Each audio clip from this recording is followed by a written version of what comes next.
এই সেই শক্তিশালী আমল, যে আমল একবার করলে জীবনে আল্লাহ তাআলা বলেন, আজকে আমি তোমার হয়ে গেলাম, আজকে তুমি যা কিছু আমার নিকট চাইবা আমি আল্লাহ তাআলা তোমাকে ঠাই দিয়ে দিব।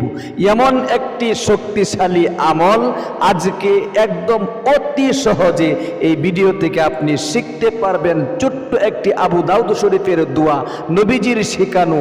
আপনি এই দোয়াটি, এই নিয়মে যদি আমল করতে পারেন, কিছুদিন আমল করে দেখেন না, আল্লাহ তাআলা আপনার অভাব, অনটন, দুঃখ, কষ্ট, পেরেশানি, হতাশা, ঋণগ্রস্ততা, হয়রানি, টেনশন, দুশ্চিন্তা সব কিছু দূরীভূত করে দিবে।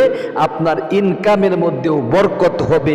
অনেকেই তো বলে থাকেন, হুজুর ব্যবসায় উন্নতি পাচ্ছি না, উন্নতি হচ্ছে না, আমরা অবশ্যই অবনতির দিকেই যাচ্ছি। এজন্যে আপনি অবশ্যই আমলটা আজকে করুন।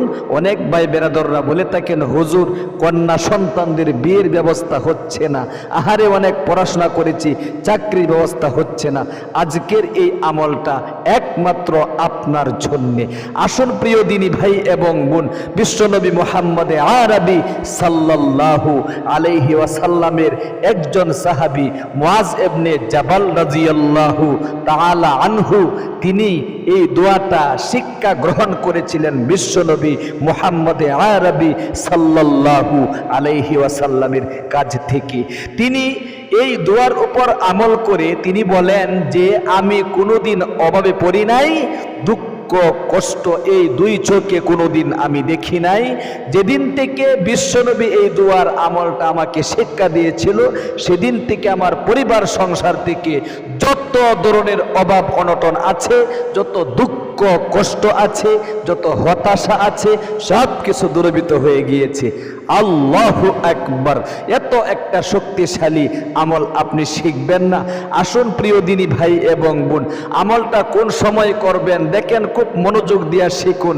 আপনি আমলটা ফজরের 2 রাকাত সুন্নত নামাজ আদায় করার পরে ফরজ নামাজের আগেও করতে পারেন, অথবা আপনি ফজরের নামাজ আদায় করার পরেও করতে পারেন, আপনি মাগরিবের নামাজটা আদায় করার পরেও করতে পারেন, আপনি 5 ওয়াক্ত নামাজ আদায় করার পরেও করতে পারেন, 24 ঘন্টার যে কোনো সময় আপনি করতে পারেন। তবে তাহাজ্জুদের নামাজ আদায় করার পরে আপনি যদি এই শক্তিশালী আমলটি একবার জীবনে করতে পারেন, ইনশাআল্লাহ কপাল খুলে যাবে, ভাগ্য পরিবর্তন হয়ে যাবে।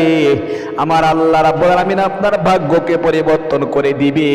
যেমন ভাবে বিশ্বনবীর সাহাবী মুআজ ইবনে জাবাল রাদিয়াল্লাহু তাআলা আনহুর ভাগ্যকে আমার আল্লাহ রাব্বুল আলামিন পরিবর্তন করে দিয়েছিল।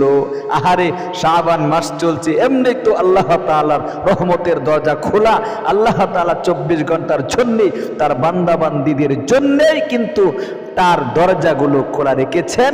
বান্দাবান্দি কখন চায়, ওগো আমার মনিব তুমি আমার গুনাহগুলো মাফ করে দাও, ওগো আমার আল্লাহ আমার অভাব অনটন দূরীভূত করে দাও, মনের আশা পূরণ করে দাও, 24 ঘন্টার জন্য আল্লাহ তাআলা তার দরজাকে তার বান্দাবান্দির জন্য খোলা রেখেছেন। ও প্রিয় দিনী ভাই এবং বোন, আসুন আপনি সর্বপ্রথম বিশ্ব নবী মুহাম্মদ আরবি সাল্লাল্লাহু আলাইহি ওয়াসাল্লামের শিখানো এই শক্তিশালী দুরূদ শরীফটা 3 বার পাঠ করে এরপরে এই দোয়াটি 100 বার পাঠ করবেন। খুব মনোযোগ দিয়ে আমি শিখাই দিচ্ছি, অতি সহজে। দুরূদ শরীফটা আগে শিখুন।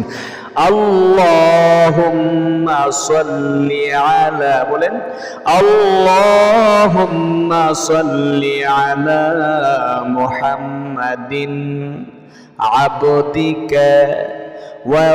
ورسولك وصل على المؤمنين والمؤمنات والمسلمين والمسلمات আবার আল্লাহুম্মা সাল্লি আলা মুহাম্মাদিন আবদিকা ওয়া রাসূলিকা ওয়া সাল্লি আলাল মুমিনিনা ওয়াল মুমিনাতি ওয়াল মুসলিমিন والمسلمات একদম পাওয়ারফুল শক্তিশালী দুরূদ তিনবার পাঠ করবেন। এরপরে বিশ্ব নবীর শিখানো যে আবু দাউদ শরীফের মধ্যে দোয়াটি রয়েছে, এই দোয়াটি আপনি অবশ্যই 100 বার পাঠ করবেন। 4 শব্দের একটি ছোট্ট দোয়া, অবশ্যই খুব মনোযোগ দিয়ে পাঠ করতে হবে। রব্বি বলেন, রব্বি লা তাকিলনি ইলা নাফসি, এতটুক। রব্বি লা তাকিলনি ইলা নাফসি, রব্বি ফালা তাকিলনি লা তাকিলনি ইলা নাফসি, রব্বি লা তাকিলনি ইলা নাফসি। আবার রব্বি লা তাকিলনি ইলা নাফসি। অর্থ কি জানেন? ওগো আল্লাহ, তুমি আমাকে সব সময় সাহায্য সহযোগিতা করো। আল্লাহু আকবার। অভাব অনটন দূরীভূত হওয়ার জন্য, ঋণ পরিশোধ হওয়ার জন্য এটা শক্তিশালী দোয়া। আপনি মন থেকে ইয়াকিন নিয়ে, বিশ্বাস নিয়ে করুন। এরপরে আপনি সর্বশেষে বিশ্ব নবীর আরেকটি শিখানো শক্তিশালী দোয়া আপনি কমপক্ষে 3 বার পাঠ করবেন। এই দোয়াটি বিশ্বনবীর একজন সাহাবী আবু উমামা রাদিয়াল্লাহু তাআলা আনহুকে নবীজি শিক্ষা দিয়েছিলেন। আবু উমামা রাদিয়াল্লাহু তাআলা আনহু মসজিদ নববীর মধ্যে কান্নাকাটি করা শুরু করে দিয়েছিলেন, অভাবে পড়ে গিয়ে, দুঃখ কষ্টে পড়ে গিয়ে, ঋণগ্রস্ততার মধ্যে পড়ে গিয়ে। আহারে, আবু সাঈদ খুদরি রাদিয়াল্লাহু তাআলা আনহু সে মারউই হ্যায়, আবু সাঈদ খুদরি রাদিয়াল্লাহু তাআলা আনহু থেকে বর্ণিত। অবশ্যই আবু দাউদ শরীফের মধ্যে কিন্তু হাদিসটা উল্লেখ করা হয়েছে। খুব মনোযোগ দিয়া শিখুন দোয়াটি। বিশ্বনবী যখন দেখলেন ও সময়ের মধ্যে আবু উমামা মসজিদে নববীর মধ্যে এসে কান্নাকাটি করতেছে, তখন ডাক দিয়া বললেন, কিরে আবু উমামা, এত অসময়ের মধ্যে তুমি, এমন সময় তো কখনো মসজিদের মধ্যে আসো না, তুমি এসে কেন কান্নাকাটি করতেছো? তখন মনের দুঃখ, মনের যাতনা, জ্বালা, যন্ত্রণা সবকিছুর কথা খুলে বললেন বিশ্বনবী মুহাম্মদে আরবি সাল্লাল্লাহু আলাইহি ওয়াসাল্লামের কাছে। নবীজির সাহাবী আবু উমামা রাদিয়াল্লাহু তাআলা আনহু। ও প্রিয় দিনী ভাই এবং বন্ধু, দোয়াটি খুব মনোযোগ দিয়ে শিখুন।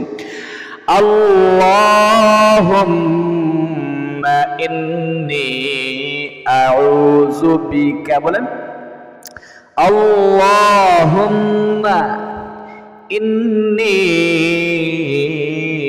আউযু বিকা মিনাল হাম্মি ওয়াল হাযানি ওয়া আউযু বিকা মিনাল আজজি ওয়াল কাসাল ওয়া আউযু বিকা মিনাল জুবনি ওয়াল বুখল ওয়া আউযু বিকা মিন গালাবাতিদ দাইনি ওয়া কহরির রিজাল।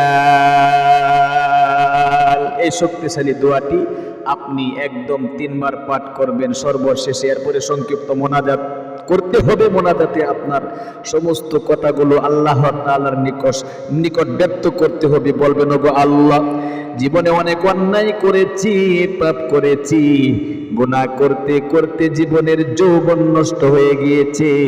গুনার দিকে তাকালে জাহান্নাম ছাড়া আর কিছু দেখি না। আল্লাহ গো, জীবনের গুনাহগুলো মাফ করে দাও। অভাব অনটনে আছি গো, দুঃখ কষ্টে আছি, হতাশায় পড়ে আছি, ঋণগ্রস্ততায় আছি, হয়রানিতে আছি, টেনশনে আছি। এসবগুলো তুমি দূরীভূত করে দাও। ইনকামের মধ্যে বরকত দাও, ব্যবসায় উন্নতি দান করো। আল্লাহ, অবশ্যই আমার মা, বাপ, ভাই, বেরাদর, আত্মীয় স্বজন যারা অন্ধকার কবরে চলে গিয়েছে, জানি না তাদের কবরে কি হইতেছে। যদি কোনো আযাব গজবের ফেরেশতার হাতে গ্রেফতার হয়ে থাকে গো, মেহেরবানি করে তুমি তাদের কবরের আযাবকে বন্ধ করে তাদের কবরকে তুমি জান্নাতের টুকরা বানায়া দাও। এরকম ভাবে যাদের চাকরি হচ্ছে না, চাকরির জন্য আল্লাহ তাআলার নিকট বলবেন, আল্লাহ একটা চাকরি ব্যবস্থা করে দাও। চাকরি হয়েছে, প্রমোশন হচ্ছে না, প্রমোশনের জন্য আল্লাহ তাআলার কাছে আপনি বলবেন। একটা একটা করে মনের যত চাওয়া পাওয়া আছে আপনি আল্লাহ তাআলার নিকট ব্যক্ত করবেন ইনশাআল্লাহ। তাহলে প্রিয় দিনী ভাই এবং বোন, আমলটা নিজেও করুন, আর একজন ভাই বোনকে একটা শেয়ারের মাধ্যমে আমলটা করার সুযোগ করে দিবেন। আর আমাদের ইসলামিক চ্যানেলে যুক্ত থাকুন, ভালো থাকুন, সুস্থ থাকুন। আসসালামু আলাইকুম ওয়া রাহমাতুল্লাহি ওয়া বারাকাতুহু।